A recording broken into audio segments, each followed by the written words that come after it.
જ્યાં બનાવટી બોરવેલની આશંકાના આધારે કાર્યવાહી કરવામાં આવી છે। અશ્વિની વૈષ્ણવને પત્ર પાઠવવામાં આવ્યો છે।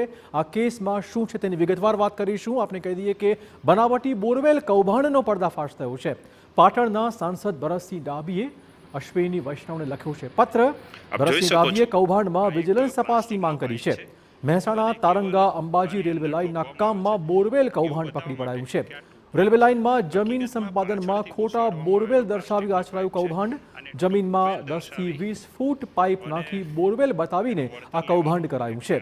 કૌભાંડમાં રેલવેના અધિકારીઓ પણ સંડોવાયેલા હોવાની પૂરેપૂરી શક્યતાઓ છે। ખોટા બોરવેલ બતાવી કેટલાક લોકોએ મેળવી લીધી હતી આર્થિક સહાયતા।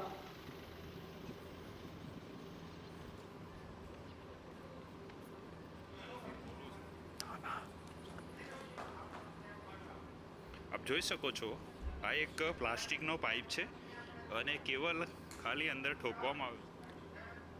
હત્યા